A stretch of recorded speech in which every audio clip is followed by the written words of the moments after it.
Hello everyone. We welcome you all for the Garud Puran session. We will start the prayer. Om Gurubhyo Namaha Harihi Om Vyasaya Vishnurupaya Vyasarupaya Vishnave Namo Vai Brahmanidhaye Vasisthaya Namo Namaha Om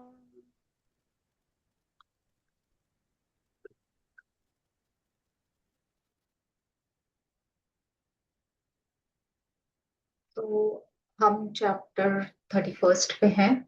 देखते हैं। शुक्र शोनी तक के संयोग से जीव का प्रादुर्भाव, गर्भ में जीव का स्वरूप तथा उसकी वृद्धि का कर्म, शरीर के निर्माण में पंचतत्वादि का अवदान, 60 कौशिक शरीर गर्भ से जीव के बाहर निकलने पर विष्णु माया द्वारा मोहित होना, आतुर व्यक्ति के लिए क्रियमाण कर्म तथा उनका फल, पिंड और ब्रह्मांड की समान स्थिति। तो पूरा डिटेल में अभी हम देखेंगे कि कैसे, मतलब हम जब बर्थ लेते हैं तो कैसे वहां से पूरा दिया गया है डिटेल। तो ताक्षु ने कहा, हे प्रभु, उद्विज, स्वेदज, अंडज तथा जरायुज, ये 4 प्रकार के प्राणी किस प्रकार उत्पन्न होते हैं?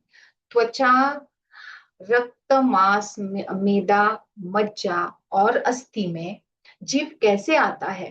तो ये पंचतत्व से कैसे जीव बनता है?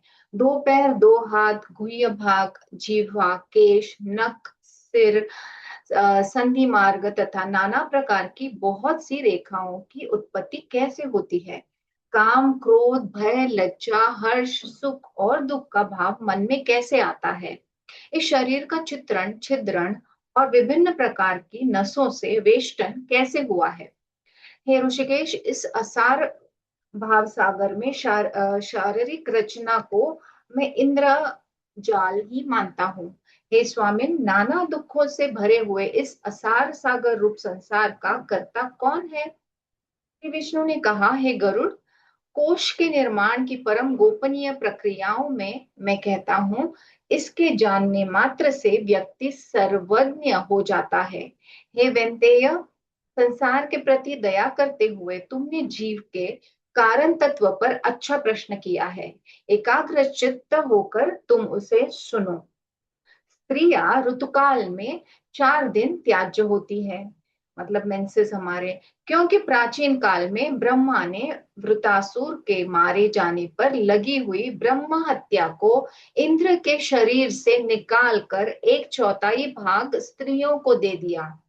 तो कैसे हमारे मेंसेस स्टार्ट हुए, पीरियड्स कैसे स्टार्ट हुए? तो पहले जो है, पहले के काल में ब्रह्मा जी ने वृत्सुर के मारे जाने पर, जो असुर है, वृतासुर को मारे जाने पर लगी हुई जो ब्रह्म हत्या को इंद्र के शरीर से, जो ब्रह्म हत्या लगी थी, तो इंद्र के शरीर से निकाल कर 1/4 1/4 भाग जो है वो स्त्रियों को दे दिया था। उसी के कारण स्त्रियां ऋतुकाल के आरंभ से 4 दिन अपवित्र मानी जाती है और उस समय तक इनका मुख नहीं देखना चाहिए, जब तक वह पाप उनके शरीर में विद्यमान रहता है।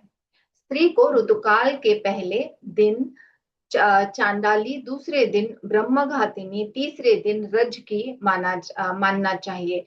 चौथे दिन वह शुद्ध होती है। 1 सप्ताह में वह देवता और पितरों के पूजन योग्य हो जाती है। प्रथम सप्ताह के बीच जो गर्भ स्त्री में रुक जाता है, उसकी उत्पत्ति मलिमूत्र से माननी चाहिए। वीर्य स्थापन के समय माता पिता के चित्त में जैसी कल्पना होगी, वैसे ही गर्भ का जन्म होगा, इसमें संदेह नहीं है। युगम तिथि वाली स्त्रियों में सहवास करने से पुत्र और अयुग्यम रात्रियों में सहवास करने से कन्या का जन्म होता है। अतः ऋतुकाल के पहले सप्ताह को छोड़ के दूसरे सप्ताह की युगम तिथियों में सहवास में प्रवृत्त होना चाहिए। कितना डिटेल दिया है देखिए। सामान्यतः स्त्रियों का ऋतुकाल 16 रात्रियों का होता है। यदि 14वीं रात्रि में गर्भधान की क्रिया होती है तो उस गर्भ से गुणवान, भाग्यवान, धनवान तथा धर्मनिष्ठ पुत्र का जन्म होता है। हे पक्षीराज, वह रात्रि सामान्य लोगों को प्राप्त होना संभव नहीं है। प्रायः स्त्री में गर्भोत्पत्ति 8वीं रात्रियों के मध्य में ही हो जाता है। ऋतुकाल के 5वें दिन स्त्रियों को कटु, क्षार, तीक्ष्ण और उष्ण भोजन का परित्याग करके मधुर भोजन करना चाहिए, क्योंकि उनकी कोख औषधि पात्र है और पुरुष का बीज अमृत तुल्य है। उसमें स्त्री रूप औषधि पात्र में बीज वपन करके मनुष्य संयक फल प्राप्त कर सकता है। इसलिए उसको क्रोध आदि की ज्वाला से बचकर मधुर भोजन तथा मृदु स्वभाव की शीतलता से अभिसिंचित करना चाहिए। तो हमको अभी ये सब पता नहीं है, इसलिए गर्भ संस्कार के बहुत सारे वर्ग जो है उसमें जिनको चाहिए कि प्रेग्नेंट होना है, अच्छा बेबी चाहिए, तो ये जो आजकल जो क्लासेस होते हैं वो जरूर अटेंड करने चाहिए हस्बैंड वाइफ दोनों ने। एक्चुअली गर्भ से पहले, मतलब व्हेन यू थिंक कि आपको प्लान करना है बेबी के लिए, तो उसके पहले से बहुत सारे विधि है। जैसे इन्होंने बताया है, विष्णु जी ने बताया है कि खाना कैसे खाना चाहिए। तो पहले से ही, मतलब ये सारी चीजें जो है कैसे बिहेव करना है, तो पहले से ही स्टार्ट होता है। ओके, तो जो आप सोचोगे एंड उसी टाइम में अगर आप प्रेग्नेंट होते हो, तो जो विचार है हस्बैंड वाइफ के वही वो बेबी में आते हैं। तो बहुत डिटेल में चीजें हैं, जैसे किसी के बच्चे कैसे होते हैं, किसी के बच्चे कैसे होते हैं, तो यहाँ पे भी बहुत हमको फर्क दिखाई देगा, जैसे आपने प्लान किया है बेबी का। ओके, तो मृदु स्वभाव की शीतलता से अभिसिंचित करना चाहिए। पुरुष को चाहिए कि वह पहले तांबुल और पुष्पों की माला तथा चंदन से सुवासित होकर स्वच्छ एवं सुंदर वस्त्र धारण करे। तदंतर शुद्ध मन से स्त्री की शैया पर शयन करने के लिए जाए। वीर्य वपन के समय उसके चित्त में जैसी कल्पना होगी उसी स्वभाव वाली संतान जन्म लेगी। तो देखिए कितना इंपॉर्टेंट है सब। प्रारंभ में शुक्र और रक्त के संयोग से जीव पिंड रूप में अस्तित्व को प्राप्त करता है और गर्भ में वह उसी प्रकार बढ़ता है जिस प्रकार आकाश में चंद्रमा की अभिवृद्धि होती है। शुक्र में चैतन्य बीज रूप से स्थित रहता है। जब काम, चित्त तथा शुक्र ऐक्य भाव को प्राप्त हो, तो उस समय स्त्री के गर्भाशय में जीव एक निश्चित रूप धारण करने की पूर्वावस्था में आता है। रक्ताधिक्य होने पर कन्या और शुक्राधिक्य होने पर पुत्र होता है। जब रक्त तथा शुक्र समान होते हैं तो गर्भ में स्थित संतानें नपुंसक होती हैं। शुक्र तथा शोणित पहले दिन और रात में, कलल 5वें दिन, बुधबुध तथा 14वें दिन मास रूप में हो जाता है। उसके बाद वह धनीभूत मास गर्भ में रहता हुआ क्रमशः 20वें दिन तक पिंड रूप में बढ़ता है। तो पहले तो सिर्फ स्पर्म और ओवम होता है, फिर बाद में जाइगोट बनता है जो बुदबुदा कहा गया है, फिर 14वें दिन थोड़ा सा मांस आ जाता है उसमें। फिर जो है वो जो मांस जो होता है, फिर वो गर्भ में प्रॉपरली रहता है वहां पे। तो प्रॉपर फिर मतलब धीरे धीरे वो प्लेसेंटा वहां पे तैयार होने लगता है। एंड फिर 20वें दिन तक फिर वो पिंड जो है वो पिंड रूप में बढ़ता है। तदनंतर 25वें दिन उसमें शक्ति और पुष्टता संचार होने लगता है। एक मास पूरा होते ही वह पंच तत्वों से युक्त हो जाता है। तो पंच तत्व से युक्त जब है एक मास में हो जाता है, तो तत्पश्चात उस गर्भस्थ जीव के शरीर पर दूसरे मास में त्वचा और मेदा, तीसरे मास में मज्जा, त्वचा स्किन, मेदा is fat tissue, fatty tissue, तीसरे मास में मज्जा तथा अस्थि, मतलब बोन जो है, बोनी पार्ट जो है, स्केलेटन वाला पार्ट, वो बोन मैरो, वही।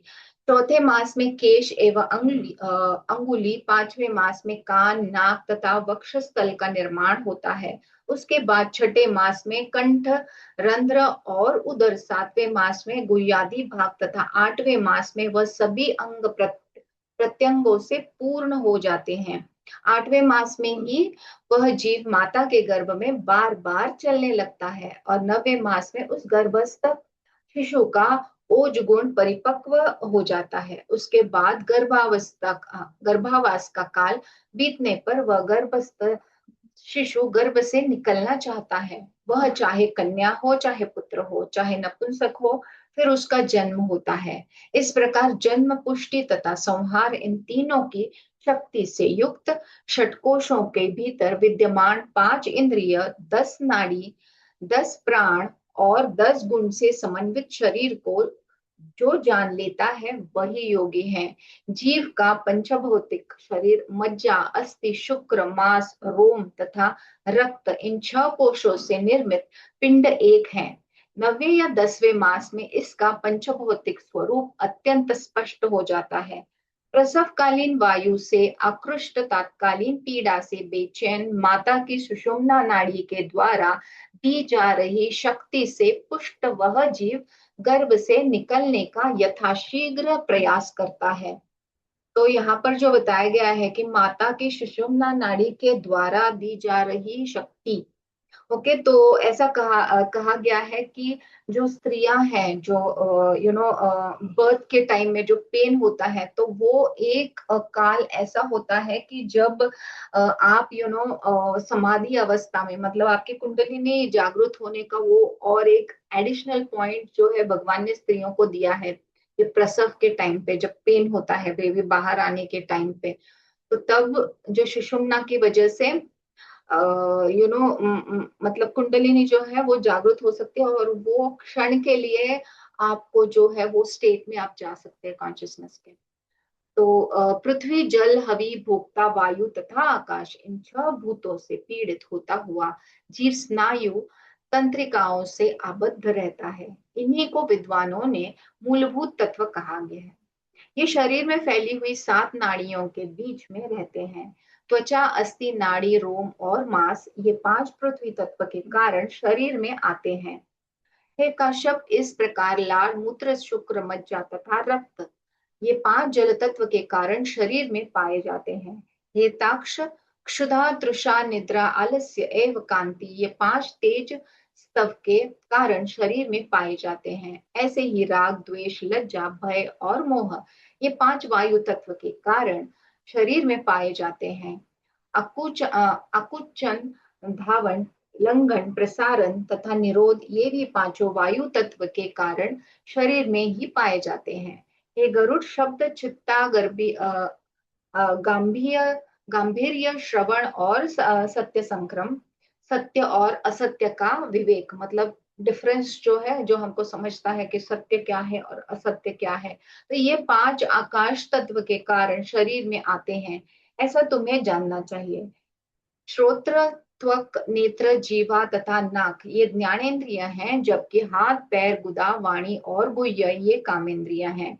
इड़ा, पिंगला, सुषुम्ना, गांधारी, गजजिह्वा, पूषा, यशा, अव अलम्बुषा, कहू तथा शंकिनी, ये 10 नाड़ियां मानी गई हैं। हमको सिर्फ 3 नाड़ियां पता है, बट बहुत सारी नाड़ियां हैं जिसमें और यहाँ पे एडिशनल नाम दिए हैं, और भी बहुत से नाड़ियां होती हैं। यही प्रधान 10 नाड़ियां, सो ये प्रधान इंपॉर्टेंट 10 नाड़ियां हैं। तो इन 10 नाड़ियां पिंड, दैट इज शरीर के मध्य स्थित रहती हैं।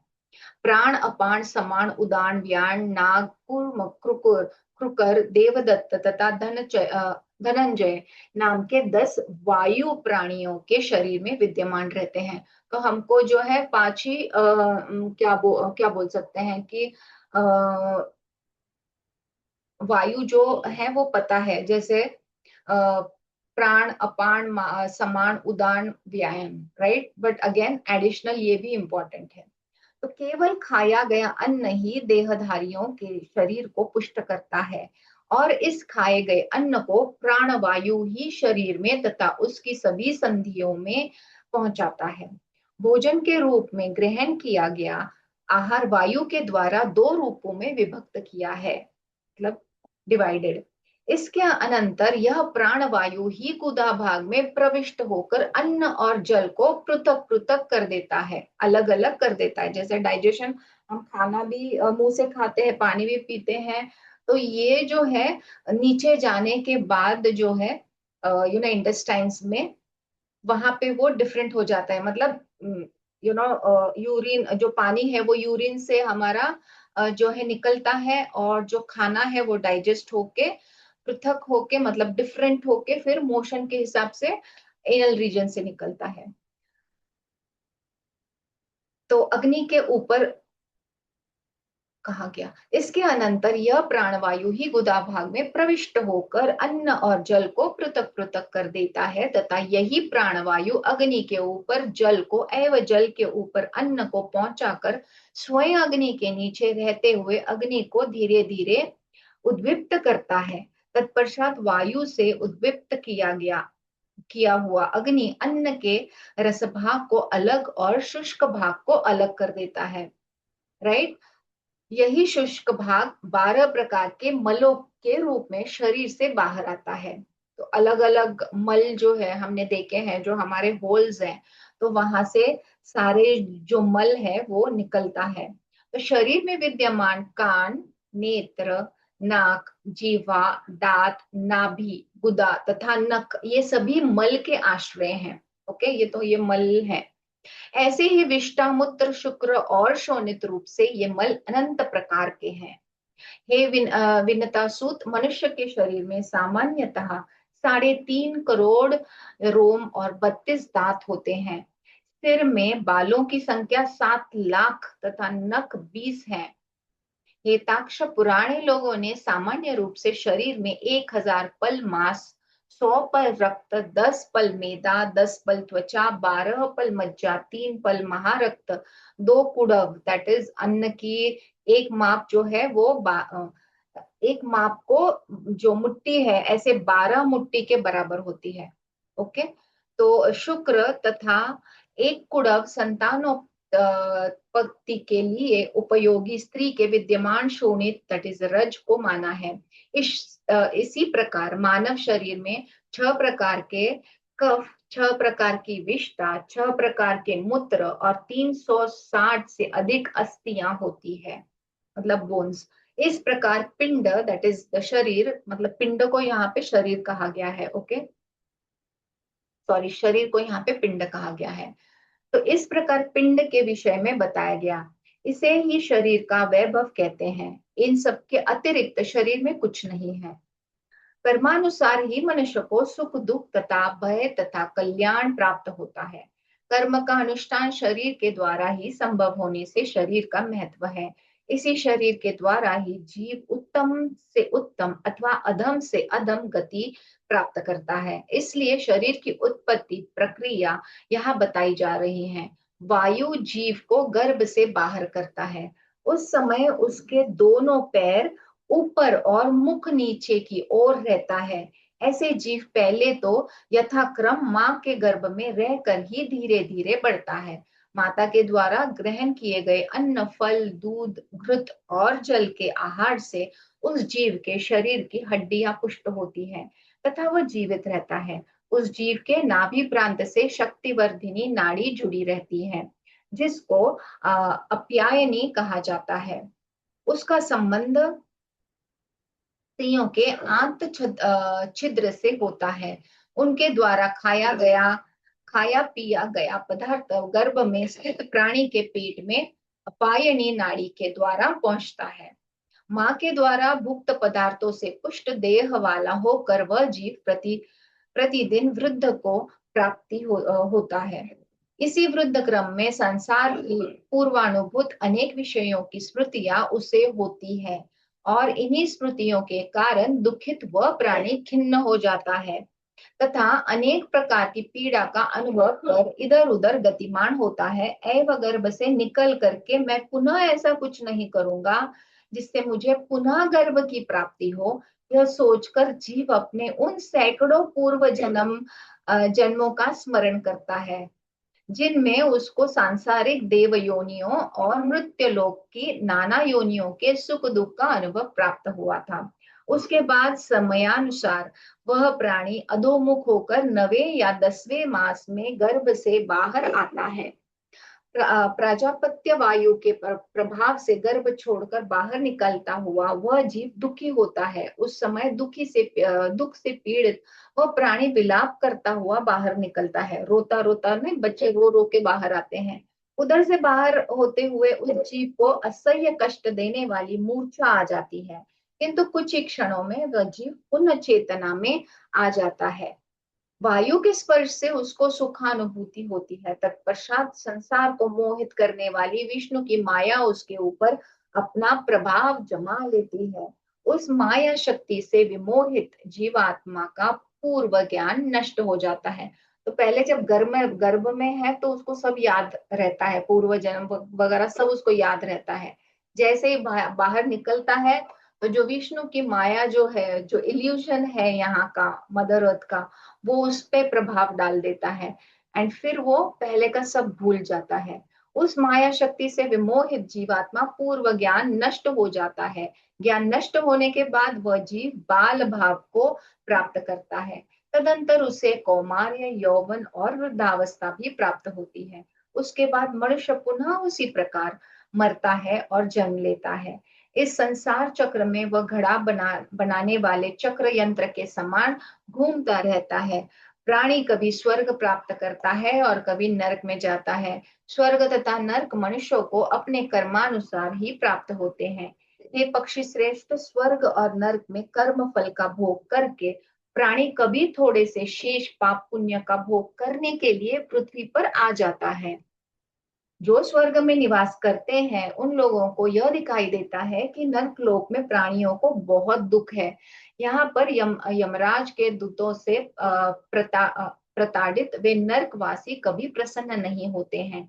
उन्हें तो दुख ही दुख झेलना पड़ता है। जब से मनुष्य विमान में चढ़कर ऊपर की ओर प्रस्थान करता है तभी से उसके मन में यह भाव स्थान बना लेता है कि पुण्य के समाप्त होने पर मैं स्वर्ग से नीचे आ जाऊंगा।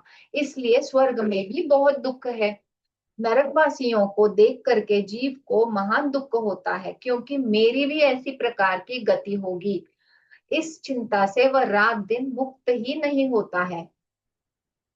मतलब कहीं पे भी हम सुखी नहीं है। गर्भवास में प्राणियों की योनिज बहुत कष्ट होते हैं। योनि से पैदा होते समय उसे महान दुख होता है। उत्पन्न होने के बाद बालपन में भी उसे दुख है और वृद्धावस्था में भी दुख है। काम, क्रोध तथा ईर्ष्या का संबंध होने से युवावस्था में भी उसके लिए असहनीय दुख है। दुख दुस्वप्न वृद्धावस्था में तथा मरण के समय भी उत्कट दुख उसे होता है। यमदूतों के द्वारा खींचकर नरक में भी ले जाए जा रहे जीव को अधोगति प्राप्त होती है। उसके बाद फिर जीव का गर्भ से जन्म होता है और मृत्यु होता है। ऐसे संसार चक्र में प्राणी कुंभकार के चक्र के समान घूमते रहते हैं। पूर्व जन्म में किए गए पुण्य पाप बंधे जीव बार बार इसी संसार के आवागमन का दुख भोगते हैं। हे पक्षिन, सैकड़ों प्रकार के दुख से व्याप्त इस संसार क्षेत्र में रच मात्र भी सुख नहीं है। हे विनतासूत, इसलिए मनुष्य को मुक्ति के लिए प्रयत्न करना चाहिए। तो ये तो हम सब जानते हैं, ये फिलोसॉफी कि ये चक्र में न रुकते हुए हमने जो है मुक्ति के लिए प्रयत्न करना चाहिए। नॉट सिर्फ स्वर्ग जाके फिर स्वर्ग का मस्त मजे लो और फिर आ जाओ यहाँ पे। हमने जो चाहिए, जो गोल होना चाहिए वो मुक्ति का होना चाहिए। जीव की जैसी स्थिति गर्भ में होती है वह सब मैंने तुम्हें सुना दिया है। अब मैं पूर्व कर्म से पूछे गए प्रश्न का ही उत्तर दूं या इसी अंतराल में कुछ अन्य प्रश्न करने की तुम्हारी इच्छा है? गरुड़ ने कहा, हे देवेश, पूछे गए प्रश्नों में से दो महत्वपूर्ण प्रश्नों के उत्तर तो मुझे प्राप्त हो गए। अब मुझे तीसरे प्रश्न का उत्तर प्रदान करने की कृपा करें। तो श्री कृष्ण कहते हैं, हे पक्षींद्र, मरणासन्न प्राणी के लिए क्या करना चाहिए, यह तुमने प्रश्न किया है, उसका उत्तर सुनो। मैं संक्षेप में उसे कह रहा हूं। मृत्यु को सन्निहित जानकर मनुष्य को सबसे पहले गोमूत्र, गोमय, तीर्थोदक और कुशोदक के स्नान कराएं। तदंतर स्वच्छ एवं पवित्र वस्त्र पहना दे और गोमय से लिपी हुई भूमि पर दक्षिणाग्र कुशों का एक तिल का आस्तरण करके सुला दे। सुलाते समय उस मरणासन प्राणी के सिर को पूर्व अथवा उत्तर की ओर करके उसके मुख में सोने का टुकड़ा डाले। हे खगेश, उसके सन्निकट भगवान शालिग्राम की मूर्ति और तुलसी का वृक्ष लाकर रख दे। तत्पश्चात वहीं पर घी का एक दीपक जलाएं। पूजा, दान तथा नामस्मरण आदि में योग करें। पुष्प धूप आदि से भली प्रकार ऋषिकेश विष्णुदेव की पूजा करें। तदंतर विनम्र भाव से स्तुति पाठ करते हुए उनका ध्यान करें। उसके बाद ब्राह्मणों, दीनों और अनाथों को दान करें। भगवान विष्णु के चरणों को हृदय में स्थान देते हुए पुत्र, मित्र, स्त्री, खेती बाड़ी तथा धन धान्य की प्रति अपनी ममता का परित्याग कर दे। उस समय जीव को बहुत ही कष्ट होता है। उसे निवारण के लिए पुत्रादि सभी परिजनों को मरणासन्न प्राणी के लिए कल्याण हेतु ऊंचे स्वर में पुरुषोक्त सूक्त का पाठ करना चाहिए। हे गरुड़, मृत्यु के आ जाने पर जो कर्म करना चाहिए वह सब मैंने तुम्हें सुना दिया। अब इस समस्त कर्म का फल क्या है उसको मैं संक्षेप में कहता हूं, तुम सुनो। हे पक्षीराज, स्नान करने से प्राणी को स्वच्छता प्राप्त होती है। उससे शरीर की अपवित्रता दूर होती है। उसके बाद भगवान विष्णु का स्मरण होता है और उनका स्मरण सभी प्रकार के उत्तम फल प्रदान करता है। कुश और कपास आतुर प्राणी को स्वर्ग ले जाते हैं, इसमें संदेह नहीं है। तिल तथा कुश जल में डालकर मरणासन्न व्यक्ति को कराया गया स्नान यज्ञ में किए गए अवभृत स्नान के समान होता है।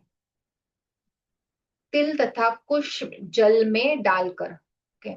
ऐसी ही गोमय से लिपी हुई भूमि पर मंडल बनाकर उस पर तिल, कुश आदि डालकर यदि मरणासन्न व्यक्ति को सुलाया जाए तो विष्णु आदि देव प्रसन्न होते हैं, क्योंकि ब्रह्मा, विष्णु, रुद्र, लक्ष्मी और अग्निदेव मंडल में रहते हैं।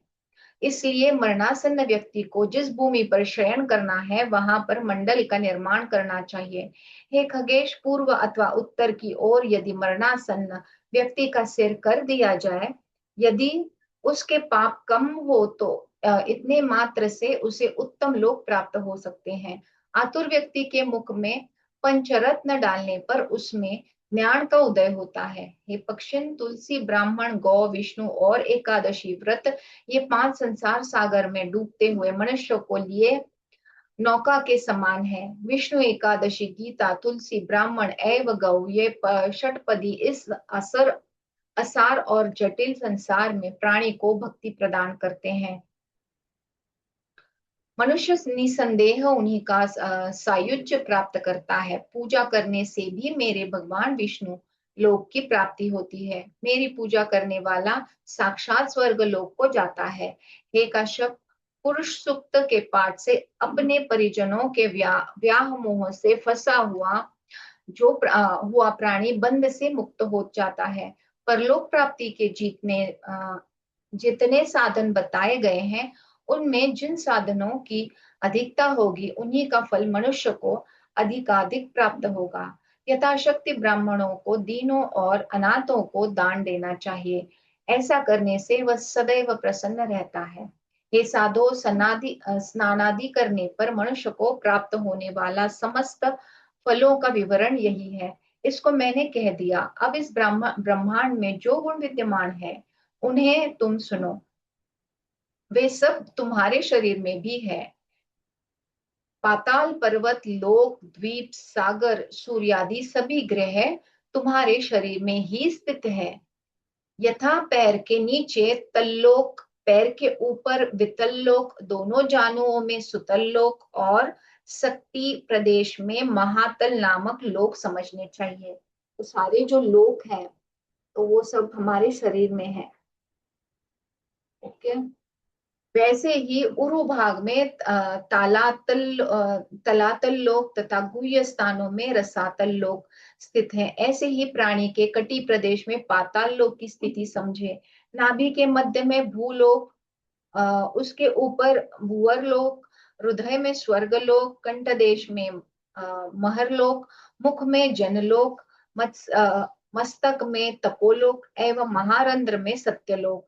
इस प्रकार मनुष्य के इसी शरीर में 14 भुवन विद्यमान है और हम ढूंढ रहे हैं बाहर। तो सब हमारे शरीर में, हम में ही सब है। जे पिंडी ते ब्रह्मांडी, सो जो यूनिवर्स में है वो सारा हम में ही है। शरीर के त्रिकोण में मेरु, शरीर के त्रिकोण में मेरु, अधकोण में मंदर, दक्षिण में कैलाश, वाम भाग में हिमालय, ऊर्ध्व भाग में निषद, दक्षिण में गंधमादन और वाम रेखा में मलय, इन 7 कुल पर्वतों की स्थिति है। इस देह के अस्थि भाग में जम्बू द्वीप, मज्जा में शाक द्वीप, मांस में कुशद्वीप, शिराओं में क्रौच द्वीप, त्वचा में शाल्मली द्वीप, रोम समूह में प्लक्षद्वीप और नखों में पुष्कर नामक द्वीप है। उसके बाद शरीर में सागरों का स्थान है, जैसे मूत्र में क्षारोदर सागर, शरीर के क्षार तत्व में क्षीर सागर, श्लेष्मा श्लेष्मा में सुरोधि सागर, मज्जा में घृत सागर, रस में रसोधी सागर, रक्त में दधी दधी सागर, काकुओं में लटकते हुए मासाल भाग में स्वादुदक सागर तथा शुक्र में गर्भोदक सागर है। नाद चक्र में सूर्य, बिंदु चक्र में चंद्रमा, नाद चक्र में सूर्य, बिंदु चक्र में चंद्रमा, नेत्र में मंगल, हृदय में बुध, विष्णु स्थान में गुरु, शुक्र में शुक्र, नाभि स्थान में शनि, मुख में राहु और पायों में केतु को माना गया है। इस प्रकार शरीर में ग्रह मंडल की स्थिति है। तो सारा ग्रह मंडल भी हमारे बॉडी में है। मनुष्य का अपाद मस्तक संपूर्ण शरीर इस सृष्टि के रूप में विभक्त है। जो लोग इस संसार में उत्पन्न होते हैं वह मृत्यु को निश्चित ही प्राप्त होते हैं। भूख, प्यास, क्रोध, दाह, मूर्छा, बिच्छू के डंक तथा सर्प के दंश से उत्पन्न कष्ट सब इसी शरीर में है। समय के पूरा हो जाने पर सभी प्राणियों का विनाश निश्चित है। यमलोक में गए हुए जीव के आगे आगे वही लोग दौड़ते हैं जो पापी है, अधम है और दया धर्म से दूर है। यमदूत उनके बाल पकड़ कर घसीटते हुए अत्यंत संतप्त मरुस्थल तथा दहकते हुए अंगारों के बीच से ले जाते हैं। ये सब हमने पहले के चैप्टर्स में देखा है। अत्यंत दुख से कातर इन पापियों को यमलोक की एक झोपड़ी में तब तक रहना पड़ता है जब तक पुनर्जन्म नहीं होता है। हेताक्ष, इस प्रकार जीव कर्मानुसार जन्म लेता है और मृत्यु को प्राप्त होता है। इस संसार में जो उत्पन्न है वे अवश्य ही मरेंगे, इसमें संदेह नहीं है। आयु, कर्म, धन, विद्या और मृत्यु ये 5 गर्भ में प्राणी के रहने के समय ही निश्चित हो जाते हैं। जीव कर्म से ही जन्म लेता है और विनष्ट होता है। सुख दुख भय एवं कल्याण कर्म से ही प्राप्त होते हैं। नीचे की ओर मुख तथा ऊपर की ओर पैर किए हुए प्राणी को गर्भ से वायु ही खींचकर बाहर लाता है। जन्म लेते ही उस देहधारी को संध्या विष्णु की माया सम्मोहित कर लेती है। अपने द्वारा किए गए पाप पुण्य से संबंधित योनि में जीव को जन्म प्राप्त होता है। हे खगेश्वर, उत्तम प्रकृति वाला व्यक्ति अपने सुकृत से अच्छे भोग भोगता है। उसका जन्म भी संकुल में होता है, किंतु जैसे जैसे उसके द्वारा दुष्कृत होता है वैसे उसका जन्म भी नीच कुल में होने लगता है। वह उसी दुष्कर्म से दरिद्र, रोगी, मूर्ख और अन्याय दुखों का पात्र बन जाता है। अभी देखते हैं यमलोक, यममार्ग, यमराज के भवन तथा चित्रगुप्त के भवन का वर्णन। यमदूतों के द्वारा पापियों को पीड़ित करना। गरुड़ ने कहा, हे तात, अपने अपने इस पुत्र को जीव की उत्पत्ति का संपूर्ण लक्षण बता दिया, किंतु सचराचर इन तीनों लोक के बीच यमलोक का कितना परिमाण है, उसका विस्तार मुझे बताइए। उसके मार्ग की कितनी दूरी है? हे देव, किन पापों के कारण अथवा किस शुभ कर्म प्रभाव से मानव जाति वहां जाती है? विशेष रूप से बताने की कृपा करे। श्री भगवान ने कहा, हे पक्षीराज, प्रमाणतः यमलोक का विस्तार 86,000 योजन है। मनुष्य लोक के बीच से ही उस लोक का मार्ग है, जो धोखानीक से दहकाए गए तांबे के समान प्रज्वलित और दुर्गम महापथ है। पापी तथा मूर्ख व्यक्ति वहां जाते हैं। अत्यंत तेज देखने में महाभयंकर लगने वाले अनेक प्रकार के कांटे उसे महापथ में हैं। उन्हीं कांटों से परिव्याप्त ऊंची नीची अग्नि के समान दहकती हुई उस महापथ की भूमि है। वहां वृक्षों की कोई छाया भी नहीं है, जहां पर ऐसा मनुष्य रुक करके विश्राम कर सके। उस मार्ग में अन्नादि की भी व्यवस्था नहीं है, जिसके द्वारा प्राणी अपने प्राणों की रक्षा कर सके। वहां जल भी नहीं दिखाई देता है, जिससे उसकी प्यास बुझ जाती है। भूख प्यास से पीड़ित वह पापी उसी महापथ में चलता है। अत्यंत दुर्गम उस यम मार्ग में वह ठंडक ठंडक से कांपने लगता है। जिसका जितना और जिस प्रकार का पाप है, उसका उतना ही वैसा ही मार्ग है। अत्यंत दीनहीन, कृपण और मूर्ख तथा दुख से व्याप्त प्राणी उसी मार्ग को प्यार करते हैं, पार करते हैं। आत्मक्रोध दोषों से बारंबार संतप्त कुछ लोग वहां के असह्य कष्ट से व्यतीत होकर करुण चित्कार करते हैं। कुछ लोग वहां की कुव्यवस्था के प्रति विद्रोह करते हैं। अच्छा, वहां पे विद्रोह भी करते हैं। हे खगेश, उस कठोर मार्ग को ऐसा ही जानना चाहिए।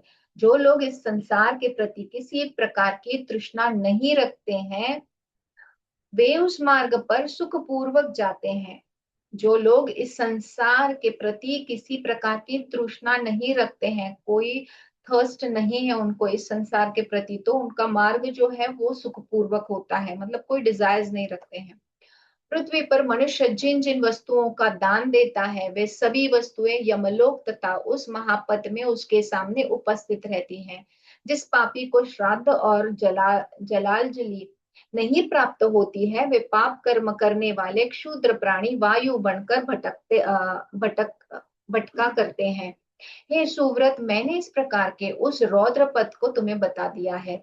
अब मैं पुनः यम मार्ग की स्थिति बताऊंगा। दक्षिण और नैऋत्य दिशा में मध्य में विवत्सु पुत्र यमराज की पुरी है।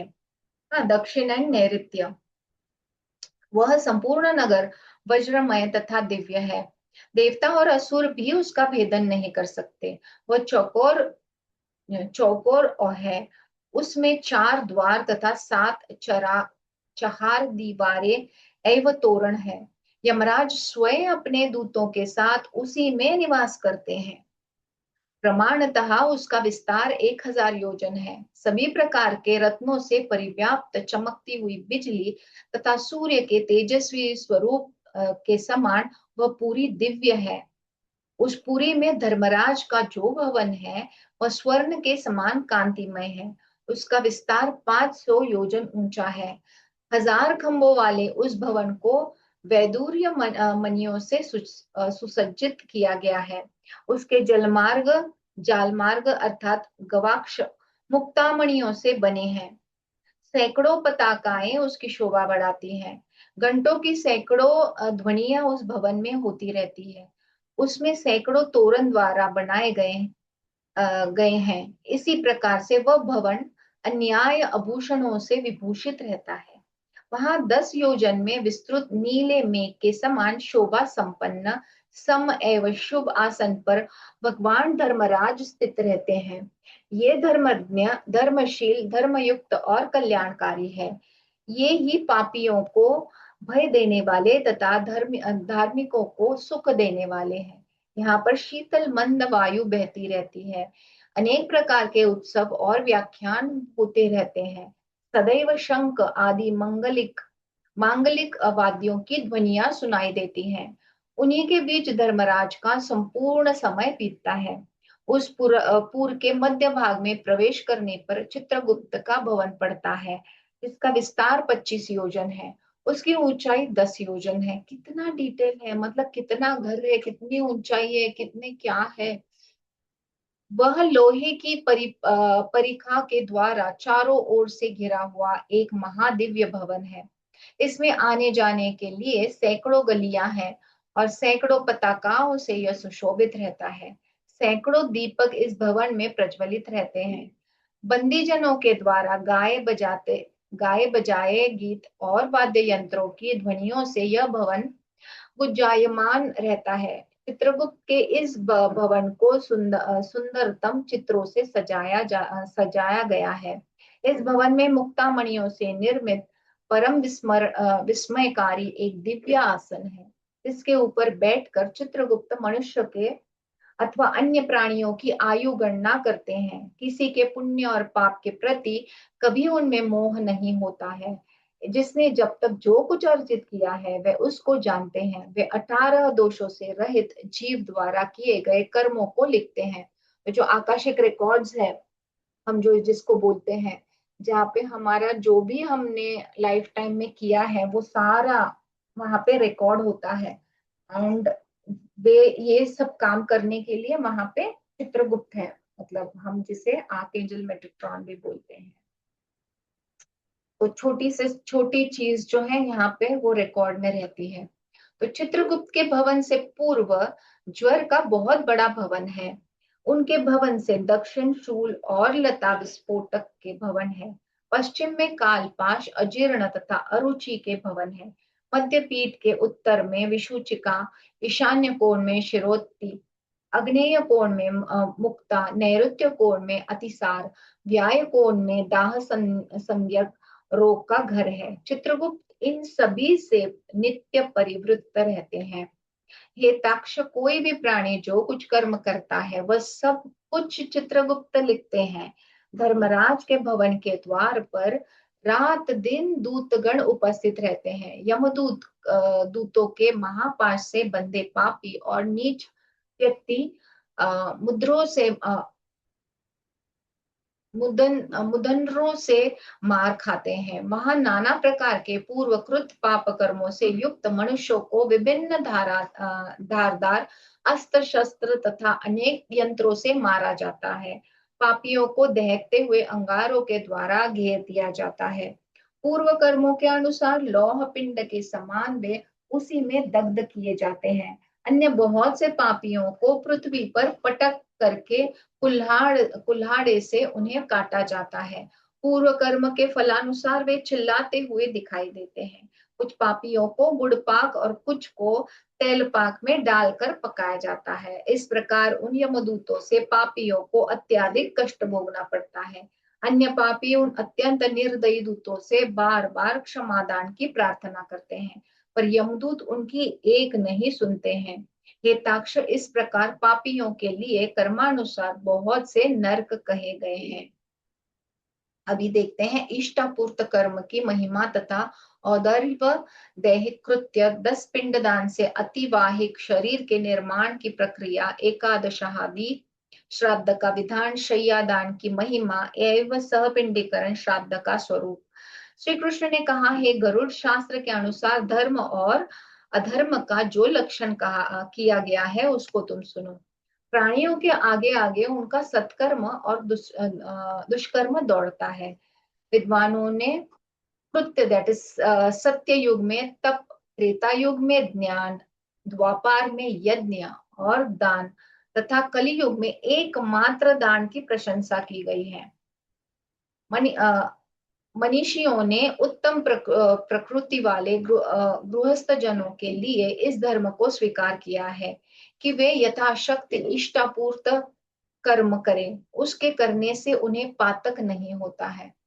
जो मनुष्य वृक्षारोपण करता है, गुफा, कुआं और जलाशय खुदवाता है, उसको यम मार्ग में चलते समय अत्याधिक सुख की प्राप्ति होती है।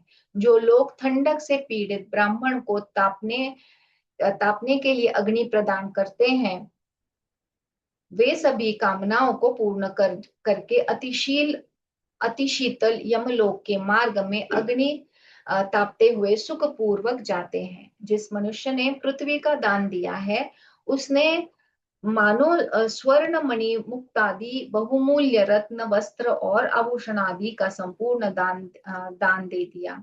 इस पृथ्वी पर मानव जो कुछ दान में देते हैं वे सब दिए गए पदार्थ यमलोक के महापथ में उनके समीप उपस्थित रहते हैं। पुत्र विधि पूर्वक अपने मृत पिता के लिए नाना प्रकार के जिन सुंदर भोज्य पदार्थों का दान देता है वह सभी पिता को प्राप्त होते हैं।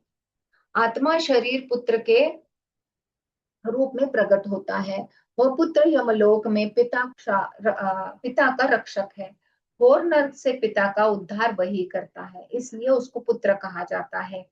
अतः पुत्रों को पिता के लिए आजीवन श्राद्ध करना चाहिए, तभी वह वाहतात्मक प्रेत रूप पिता पुत्र द्वारा दान में दिए गए पदार्थों के भोग से सुख प्राप्ति करता है।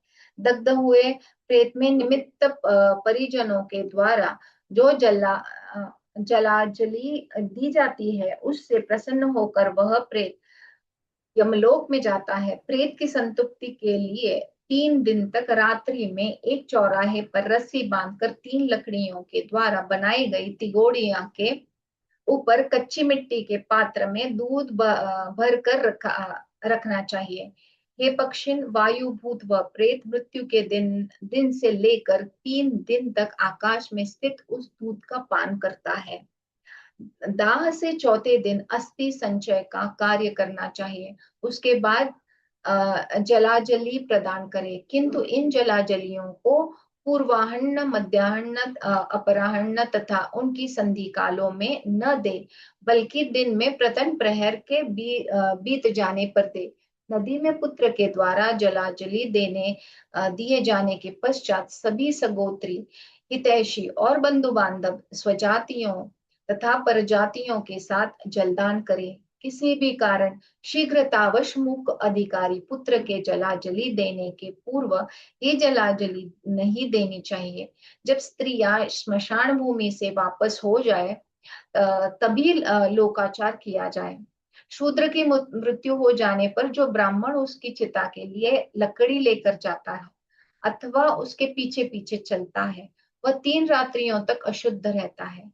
3 रात्रियों के पश्चात समुद्र में मिलने वाली गंगा आदि पवित्र नदी के तट पर पहुंचकर वह स्नान करे। तदंतर 100 प्राणायाम करके गोघृत का प्राशन करे, तब उसकी शुद्धि होती है। शूद्र सभी वर्णों के शवों का अनुगमन कर उन्हें जलाजली दे सकता है। वैश्य 3 वर्णों दैट इज ब्राह्मण, क्षत्रिय और वैश्य के शवों का अनुगमन कर उन्हें जलाजली दे सकते हैं।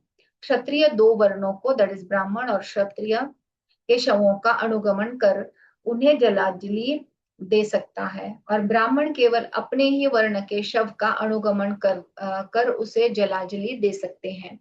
एक कश्यप, जलाजली देने के पश्चात दंत धावन करना चाहिए। सभी सगोत्री 9 दिनों तक दंत धावन का परित्याग कर देते हैं तथा यथा विधान 9 दिन तक जलाजली देने के लिए जलाशय पर जाते हैं। विद्वानों का कहना है कि जो भी मनुष्य जिस स्थान, मार्ग अथवा घर में मृत्यु को प्राप्त करता है उसको वहां से स्मशान भूमि के अतिरिक्त कहीं अन्यत्र नहीं ले जाना चाहिए। दाह संस्कार के पश्चात स्त्रियों को आगे आगे चलना चाहिए, उनके पीछे पीछे अन्य व्यक्तियों के समूह को चलना चाहिए। वहां से अनेक के बाद उन सबको एक पत्थर के ऊपर बैठकर आचमन करना चाहिए। तत्पश्चात वे पूर्ण पात्र में रखी गई यव, सरसों और दुर्वा का दर्शन करे, नीम की पत्तियों का प्राशन करे तथा तेल लगाकर स्नान करे। सगोत्रियों में जिनके यहाँ मृत्यु हुई है उनका भोजन नहीं करना चाहिए, अपने घर का अन्न नहीं खाना चाहिए और न ही खिलाना चाहिए। भोजन करने में मृत पात्र का प्रयोग करना चाहिए एवं उस उत्तिष्ठ पात्र को ऊपर मुख करके ही एकांत स्थान में रख देना चाहिए। मृतक के गुणों का कीर्तन करे, यमगाथा का पाठ करे और पूर्व जन्म में संचित शुभाशुभ का चिंतन करे। वह मृत प्राणी वायु रूप धारण करके इधर उधर भटकता है और वायु रूप होने से ऊपर की ओर जाता है। वह प्राप्त हुए शरीर के द्वारा ही अपने पुण्य और पाप के फलों का भोग करता है। तशाह कर्म करने से मृत मृत्यु के लिए शरीर का निर्माण होता है। नवक एवं षोडश श्राद्ध करने से जीव उस शरीर में प्रवेश करता है। भूमि पर तिल और कुश का निक्षेप करने पर वह कुटी धातुमयी हो जाती है। मरणासन्न प्राणी के मुख में पंचरत्न डाल देने से जीव ऊपर की ओर चल देता है, उनको गति मिलती है। यदि ऐसा नहीं होता है तो जीव को शरीर नहीं मिल पाता है, अर्थात वह इधर उधर भटकता रहता है। इसलिए आदर पूर्वक भूमि पर तिल और दर्भ को बिछाना चाहिए। जीव जहां कहाँ भी पशु या स्थावर योनि में जन्म लेता है, जहां वह रहता है वहीं पर उसके उद्देश्य से दी गई श्राद्धीय वस्तु पहुंच जाती है। जिस प्रकार धनुर्धारी के द्वारा लक्ष्य वेध के लिए के लिए छोड़ा गया बाण उसी लक्ष्य को प्राप्त करता है जो उसको अभिष्ट है। उसी प्रकार जिसके निमित्त श्राद्ध किया जाता है वह उसी के पास पहुंच जाता है। जब तक मृतक के सूक्ष्म शरीर का निर्माण नहीं होता है तब तक किए गए श्राद्धों को उसकी संतृप्ति नहीं होती है। भूख प्यास से व्यतीत होकर वायुमंडल में इधर उधर वो चक्कर काटता हुआ वह जीवात्मा दशा के श्राद्ध से संतृप्त होता है। तो 10 दिन जो है वो इधर उधर ही घूमता रहता है। जिस मृतक का पिंडदान नहीं हुआ है वह आकाश में भटकता ही रहता है। वह क्रमशः 3 दिन जल, 3 दिन अग्नि, 3 दिन आकाश, 3 दिन अपने प्रियजनों के ममतावश अपने घर में निवास करता है। अग्नि में शरीर के भस्म हो जाने पर प्रेतात्मा को जल से ही तृप्त करना चाहिए। उसके बाद जल से ही उसकी तेल स्नान की क्रिया पूर्ण करे तथा घर में पुआ और कुशर अन्न से श्राद्ध करे। मृत्यु के पहले, तीसरे, पांचवें, सातवें, 9वें अथवा 11वें दिन जो श्राद्ध होता है उसको नवक श्राद्ध कहा जाता है। बृहद्वार, श्मशान, तीर्थ या देवालय अथवा जहां कहीं भी प्रथम पिंडदान दिया जाता है वहीं पर अन्य सभी पिंडदान करने चाहिए। एकादश के दिन जिस श्राद्ध को करने का विधान है उसको सामान्य श्राद्ध कहा गया है। ब्राह्मण आदि चारों वर्णों की शरीर शुद्धि के लिए स्नान ही एकमात्र साधन है। एकादश संस्कार के पूर्ण हो जाने के पश्चात पुनः स्नान करके शुद्ध होना चाहिए। अनंतर शय्यादान करना चाहिए क्योंकि शय्यादान से प्रेत को मुक्ति मिलती है। यदि प्रेत का कोई सगोत्री न हो तो उसके अत्यंश अत्येष्टि कार्यों को किसी और को करना चाहिए अथवा उसकी भार्या करे या किसी ऐसे पुरुष को करना चाहिए जो मृत व्यक्ति से तुष्ट अर्थात उनके सद्व्यवहार से उपकृत हो। पहले दिन विधि पूर्वक श्राद्ध योग्य जिस अन्नादि से पिंडदान दिया जाता है उसी अन्नादि से सभी श्राद्ध करना चाहिए। दशाह श्राद्ध का कर्म मंत्र का प्रयोग बिना किए ही नाम गोत्रोच्चार से हो जाता है। जिन वस्त्रों को धारण करके संक्रता श्राद्ध कर्म करते हैं अशौच का दिन बीतने के बाद उन्हें त्याग करके ही घर में प्रविष्ट होना चाहिए। पहले दिन जो औधर्व देहिक कर्म आरंभ करे उसी को 10 दिन तक समस्त श्राद्ध कृत्य संपन्न करना चाहिए। वह क्रिया करने वाला चाहे सगोत्री हो या दूसरे गोत्र से संबंधित हो, स्त्री हो अथवा पुरुष हो।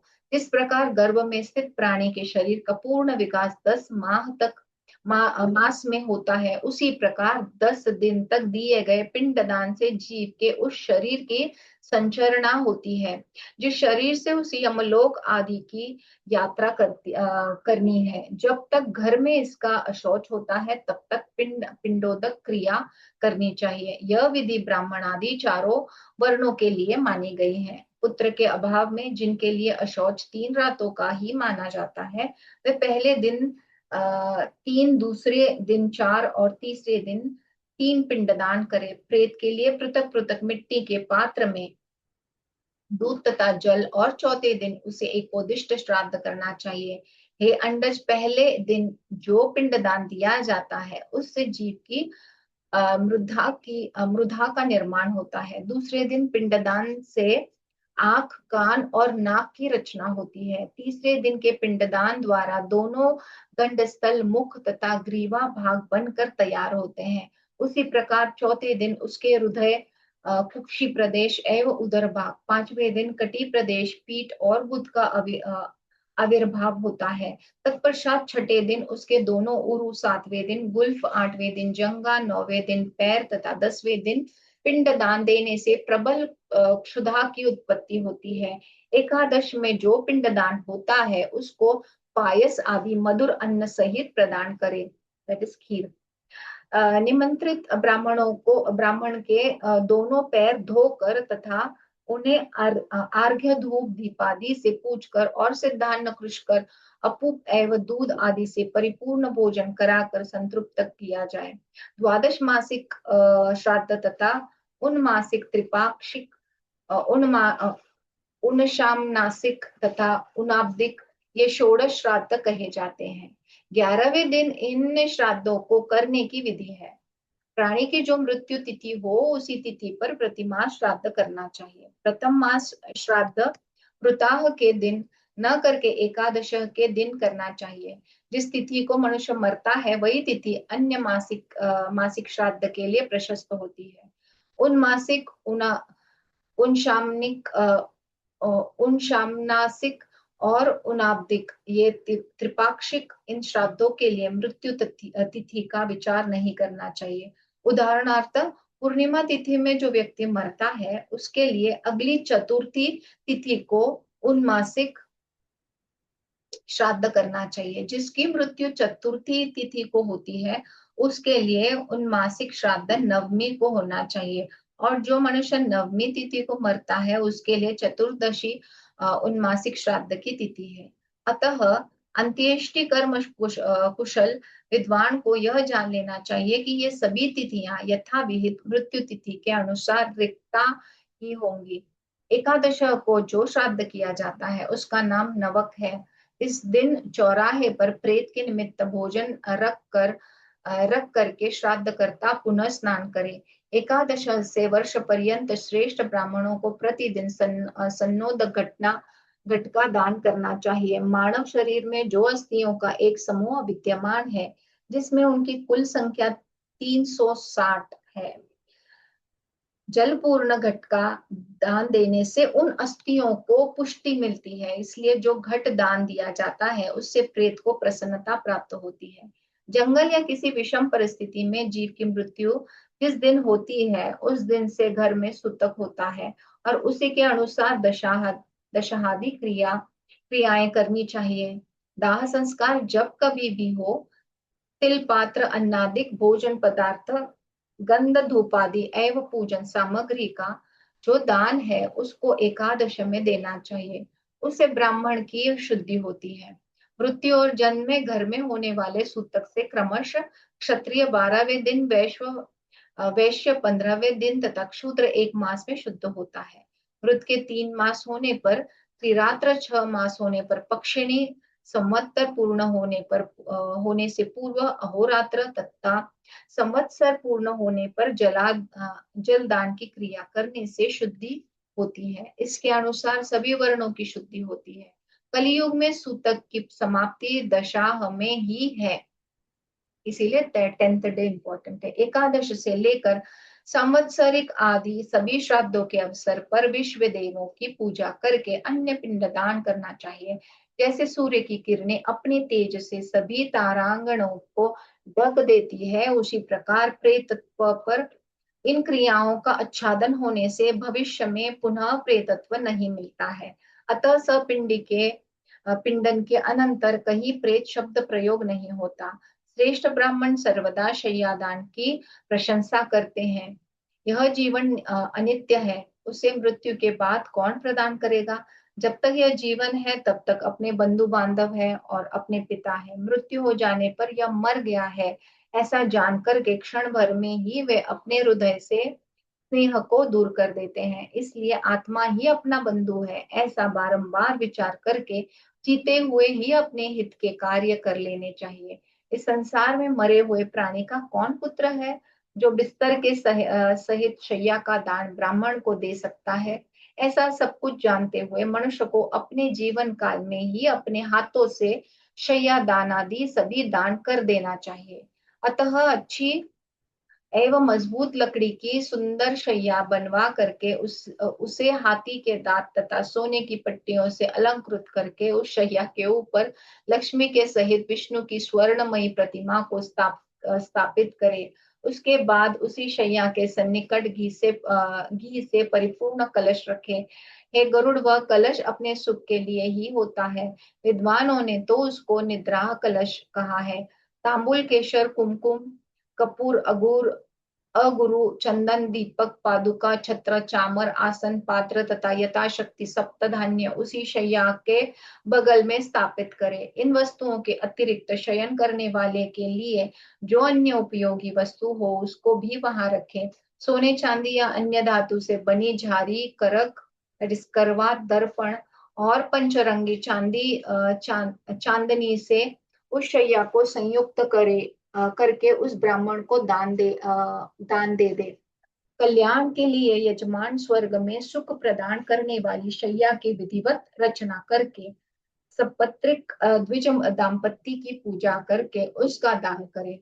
कर्णफूल, कंठहार, अंगूठी, भुजबंद तथा चित्रकादि आभूषण एवं गौ से युक्त घरेलू उपकरणों से परिपूर्ण घर उसको दान में दे। तदंतर पंचरत्न, फल और अक्षत से समन्वित अर्घ उसे ब्राह्मण को देकर यह प्रार्थना करनी चाहिए कि जिस प्रकार समुद्र की पुत्री लक्ष्मी से भगवान विष्णु की शैया शून्य नहीं होती है, उसी प्रकार जन्म जन्मांतर में मेरी शैया भी शून्य ना हो। इस प्रकार ब्राह्मण को उस निर्मल शैया का दान देकर क्षमापान करके उसे विदा करे।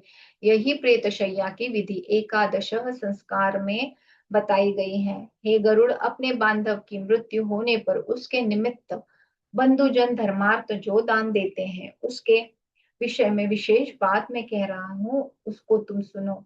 हे पक्षीराज, अपने घर में पहले से जो कुछ उपयुक्त वस्तु हो उसे मृतक के शरीर से संबंधित हो, जो वस्त्र, पात्र और वाहन हो, जो कुछ उसको अभिष्ट हो रहा हो, वह सब एकत्र करे। शैया के ऊपर भगवान विष्णु की स्वर्णमयी प्रतिमा को स्थापित करके विद्वान व्यक्ति उनकी पूजा करे और जैसा पहले कहा गया है उसी के अनुसार ब्राह्मण को उस मृत शैया का दान कर दे। शैया दान के प्रभाव से प्राणी को प्राप्त होने वाला संपूर्ण सुख इंद्र और यमराज के घर में विद्यमान रहता है। इसके प्रभाव से महाभयंकर मुख वाले यमदूत उसको पीड़ित नहीं करते। वह मनुष्य यमलोक में कहीं धूप और ठंड से कष्ट नहीं पाता है। शैया दान के प्रभाव से प्रेत बंधन मुक्त हो जाता है। इस दान से पापी व्यक्ति भी स्वर्गलोक चला जाता है। जो प्राणी पाप से रहित है, अप्सराओं से सेवित विमान पर चढ़कर प्रलय पर्यंत स्वर्ग में रहता है।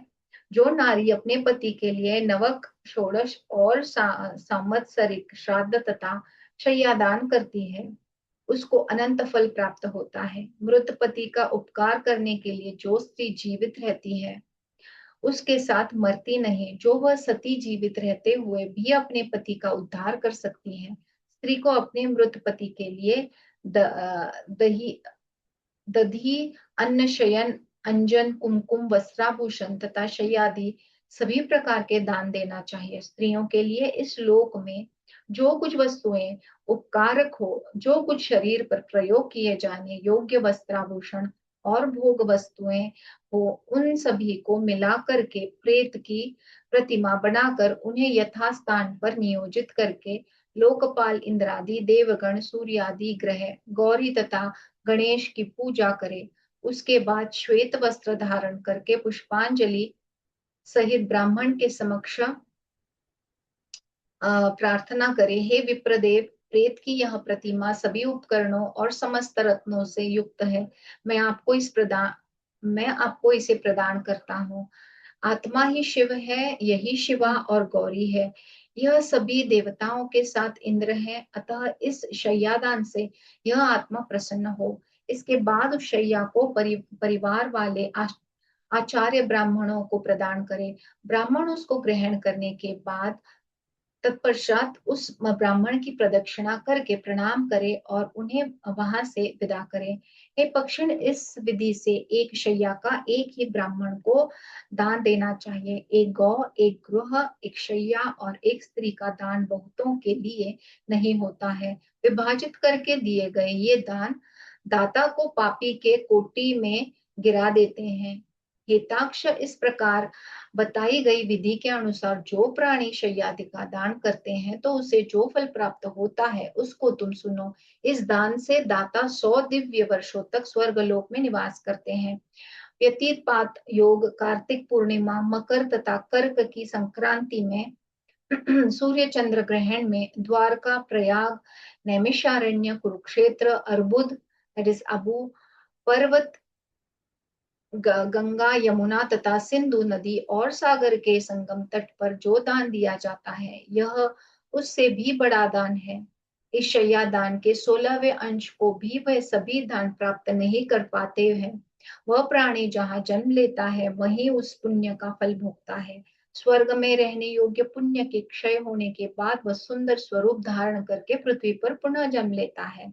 वह महाधनी, धर्मज्ञ धर्मज्ञ तथा सर्व शास्त्रों का निशान व पंडित होता है और मृत्यु होने के बाद वह नरश्रेष्ठ पुनः वैकुंठ लोक चला जाता है।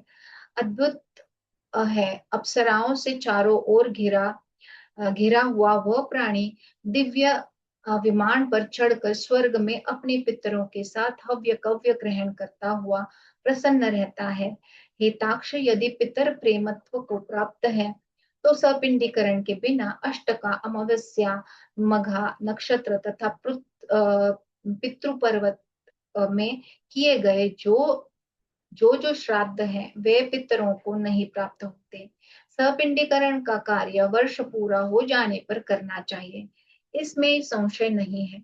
शव की शुद्धि के लिए आद्य श्राद्ध करके षोडशी का संपादन करे, तदंतर पितृ पंक्ति की पितरों की पंक्ति में प्रवेश के लिए शुद्धि के लिए 50वें प्रेत पिंड का अन्य पिंडों के साथ मेलन करे। वृद्धि श्राद्ध की संभावना होने पर 1 वर्ष के पहले ही 6 अथवा 3 माह या 1.5 माह में एवं 12वें दिन सपिंडीकरण श्राद्ध कर देना चाहिए।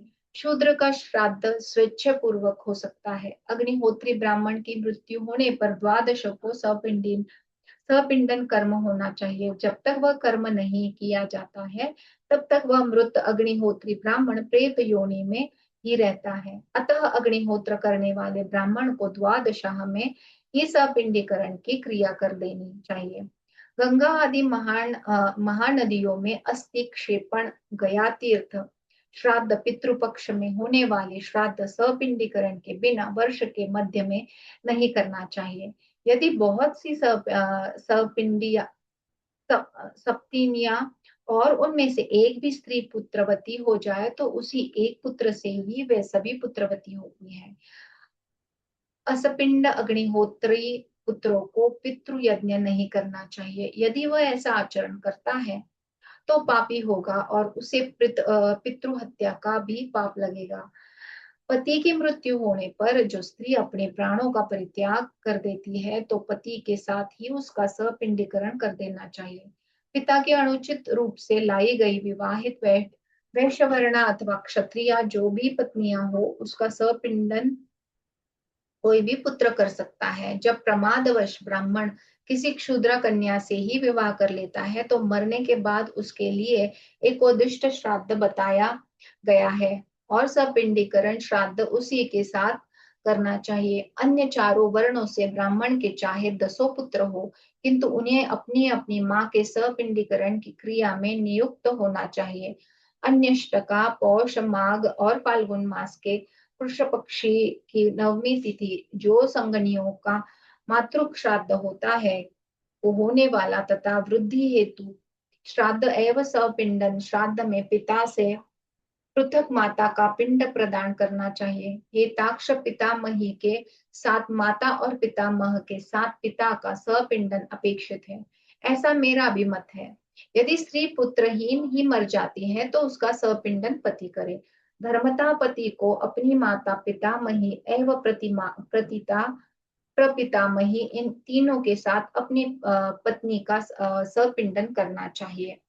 ये गरुड़ यदि स्त्रियों के पुत्र तथा पति दोनों ही नहीं है तो वृद्धि काल के आने पर स्त्री का भाई अथवा दाई भाई का गृहिता या देवर उसका पिंडन करे। यदि पति एवं पुत्र रहित स्त्रियों के न तो कोई सगोत्री है और न देवर ही है हो, तो उस समय अन्य व्यक्ति उसके भाइयों के साथ उसका एकोदिष्ट विधान से श्राद्ध कर सकता है। यदि भूलवश अथवा विघ्न के कारण सपिंडन क्रिया किसी की नहीं हो सकती है, तो उसके पुत्र या बंधु बांधव को चाहिए कि वह नवक श्राद्ध, षोडश श्राद्ध तथा अब्दिक श्राद्ध करे। जिसका दाह नहीं हुआ है उसके लिए श्राद्ध नहीं करना चाहिए। गर्भ का पुतल बनाकर अग्नि से उसे जलाकर ही श्राद्ध करना चाहिए। पुत्र के द्वारा पिता का सपिंडीकरण किया जा सकता है, किंतु पुत्र में पिता का पिंड मेलन नहीं किया जा सकता। प्रेमाधिक्य के कारण भी पिता को पुत्र में सपिंडीकरण नहीं करना चाहिए। जब बहुत से पुत्र हो तब भी ज्येष्ठ पुत्र ही उसी क्रिया को संपन्न करे। नवक सपिंडन तथा षोडशादि अन्य सभी श्राद्धों को करने का अधिकारी वही एक है। धन का बंटवारा न होने पर भी एक ही पुत्र पिता के समस्त औदर्य देह कृत्य करना चाहिए।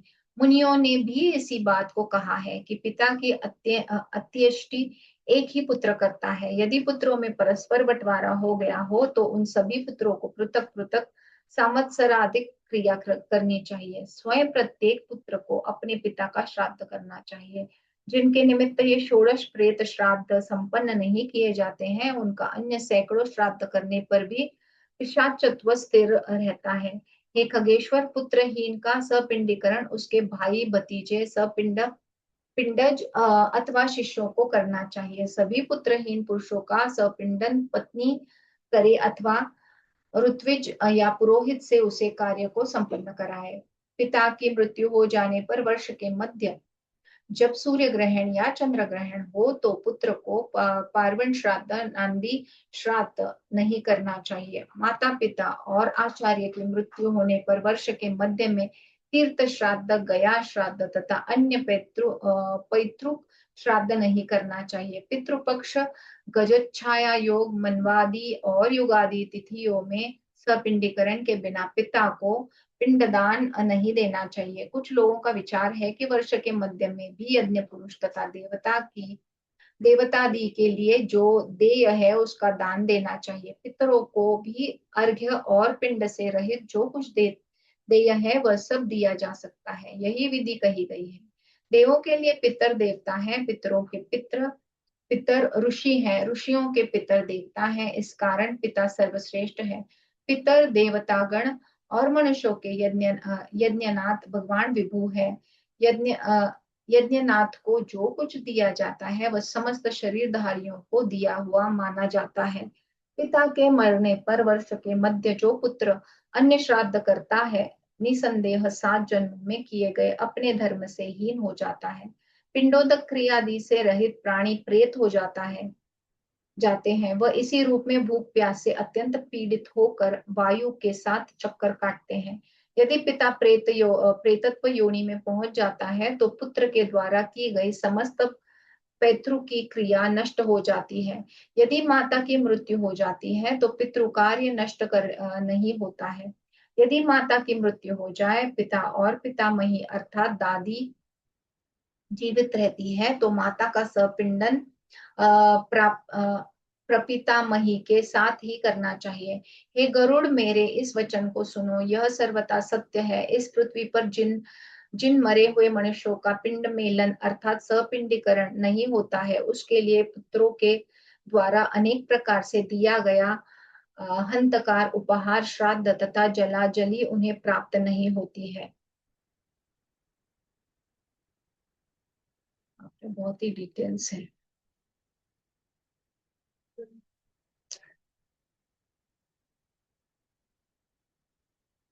थोड़ा सा ये चैप्टर कर लेते हैं। प्रेत श्राद्ध में ताज्य 18 पदार्थ, मलिन षोडशी, मध्यम षोडशी तथा उत्तम षोडशी श्राद्ध, शव यात्रा विधान, ये सब हमको पता है। वो फिर से थोड़ा सा रिपीट हो रहा है। ताक्ष ने कहा, हे जनार्दन, अब मुझे दूसरा संदेह उत्पन्न हो गया है। यदि किसी भी पुरुष की माता का देहवासन हो गया है किंतु उसकी प्रपितामही वृद्धा पितामही जीवित है और यदि पिता भी जीवित हो तो मातामह प्रमातामह एवं वृद्ध प्रमातामह भी जीवित हो, तो उस माता का सहपिंडन किसके साथ किया जाएगा? हे प्रभु, इसको बताने की कृपा करें। श्री कृष्ण ने कहा, हे पक्षिण, पूर्व पूर्व में कहे गए सपिंडीकरण विधान को मैं पुनः कह रहा हूँ। यदि माता के उपयुक्त सभी संबंधी जीवित हैं, तो माता के पिंड का सम्मेलन उमा, लक्ष्मी तथा सावित्री के साथ कर देना चाहिए। इस संसार में 3 पुरुष पिंड का भोग करने वाले हैं। 3 पुरुष ताज्जक है। 3 पुरुष पिंडानुलेप और 10वां पुरुष पंक्ति सन्निग्ध होता है। पिता तथा माता के कुल में इन्हीं पुरुषों की प्रसिद्धि होती है। यजमान अपने से पूर्व 10 पुरुषों एवं अपने से बाद के 10 पुरुषों का उद्धार कर सकता है। पहले जो 3 पुरुष बताए गए हैं, अर्थात पिता, पितामह और प्रपितामह, ये सपिंडीकरण करने पर सपिंडज माने गए हैं। जो प्रपितामह के पूर्व वृद्ध प्रति पितामह और उनसे 2 पूर्व पुरुष हैं, उनके त्याज्य के रूप में स्वीकार करना चाहिए। इस अंतिम त्याज्यक पुरुष के बाद जो पुरुष होता है वह प्रथम लेपक होता है। उसके पूर्व में जो अन्य 2 पुरुष होते हैं, उन्हें भी उसी लेप की कोटि में समझना चाहिए। इस कोटि के तीसरे पुरुष के पूर्व जो पुरुष होता है वह पंक्ति सन्निग्ध है। इस प्रकार 10 पूर्व पुरुषों के बाद स्वयं यजमान एक पुरुष है। भविष्य में जो यथाक्रम 10 पुरुष होते हैं, उन सभी को मिलाकर पितरों की संख्या 21 होती है। हमारे जो एंसेस्ट्रल जो है वो, इस संसार में विधि पूर्वक जो मनुष्य उक्त श्रेष्ठतम श्राद्ध करता है, उसमें कर्ता की ओर से कोई संदेह की स्थिति नहीं रह जाती है। तो उसका जो फल होता है उसे भी तुम सुनो। हे खगेश, पिता प्रसन्न होकर पुत्रों को संतान प्रदान करता है, जिससे उनकी वंश परंपरा अविच्छिन्न होती है। श्राद्धकर्ता का प्रपितामह प्रसन्न हो करके स्वर्णदाता हो जाता है। वृद्ध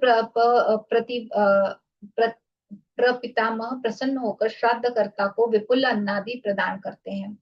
श्राद्ध के जो ये फल है, ये ही पितरों के तर्पण से भी प्राप्त होते हैं। हे पक्षिण, इस मर्त्यलोक में जिस पुरुष की संतान परंपरा नष्ट हो जाती है, वह मृत्यु के बाद उसी प्रकार नरक लोक में वास करता है।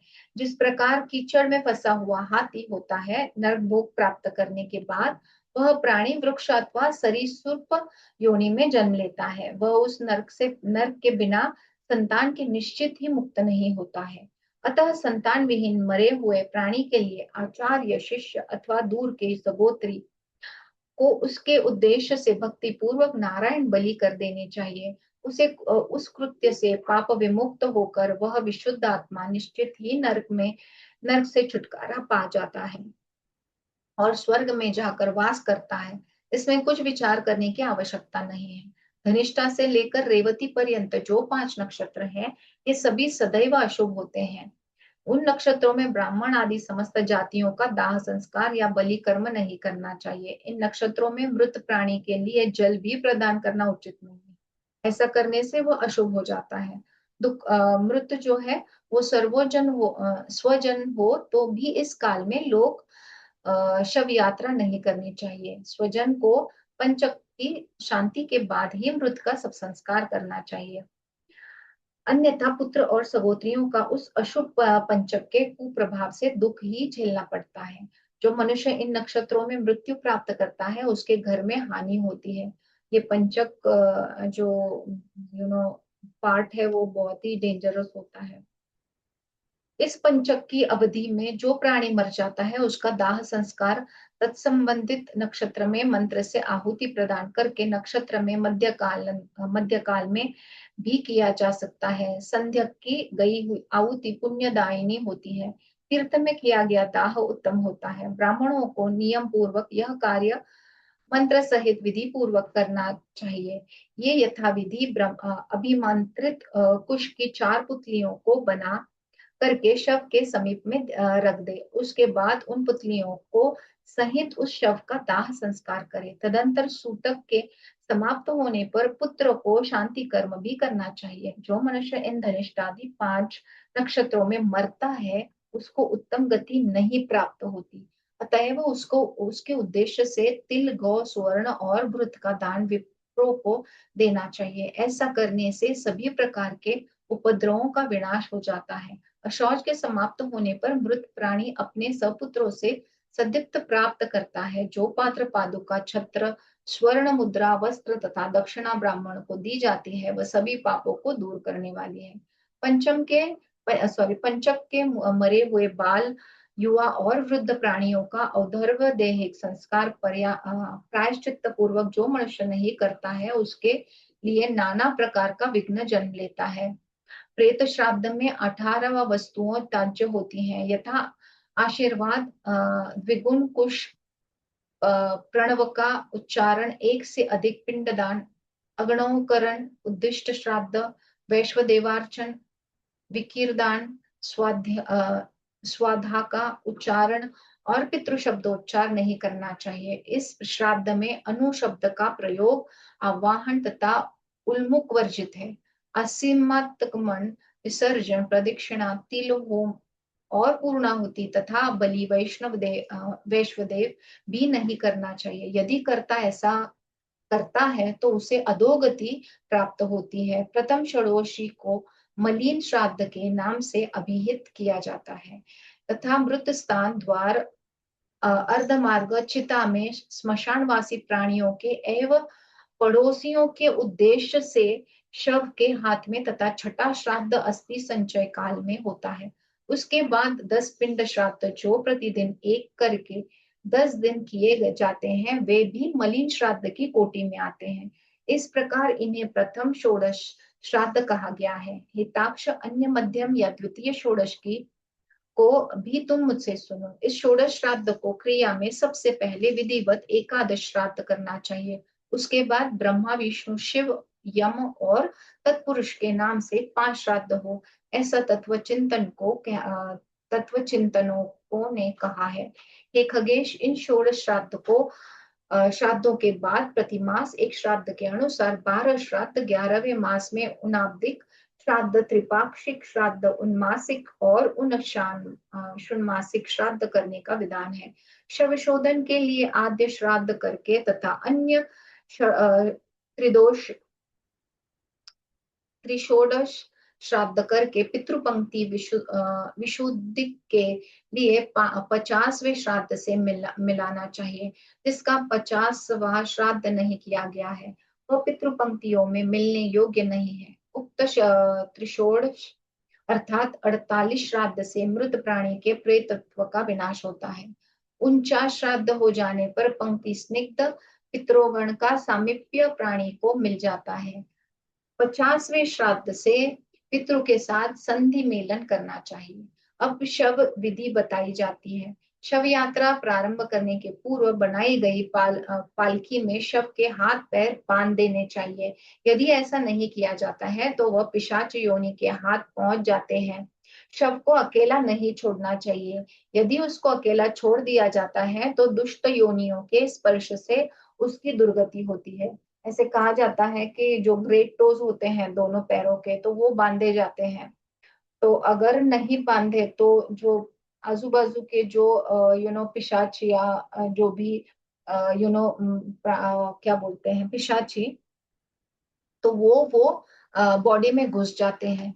ओके, क्योंकि वो ढूंढते ही रहते हैं ना कि किसी कोई बॉडी चाहिए, उनके जो डिजायर्स है या जो भी चीजें हैं उनको यू नो क्या बोल सकते हैं और डिजायर्स को परिपूर्ण करने के लिए तो वो बॉडी ढूंढते रहते हैं। तो अगर या तो क्या होता है कि ऐसा भी कहा गया है कि अगर वो नहीं बंधे गए तो चांसेस है कि जो आत्मा चली गई है वो फिर से वापस भी आए, पर बाद में उसको पता चलता है कि तो ये तो बॉडी मेरी है ही नहीं। उस स्पर्श से दुष्ट योनियों के स्पर्श से उनकी दुर्गति होती है। तो गांव के मध्य शव विद्यमान है।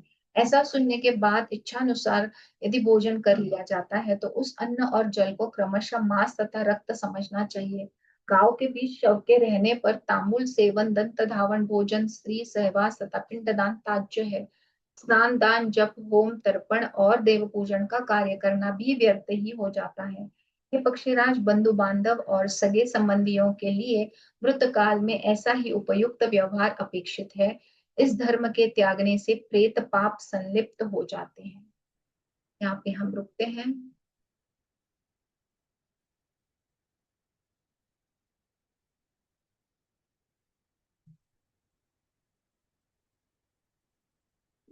Okay, let's conclude with the closing prayer. We will conclude this session with the prayer. Om Sarve Bhavantu Sukhinah, Sarve Santu Niramayah, Sarve Bhadrani Pashyantu, Ma Kaschit Dukkha Bhag Bhavet, Loka Samasta Sukhino Bhavantu, Loka Samasta Sukhino Bhavantu, Loka Samasta Sukhino Bhavantu. Om Shanti Shanti Shanti. Thank you, everyone. Thank you so much for joining in. Have a nice evening. Tomorrow, probably we will have the session in the evening.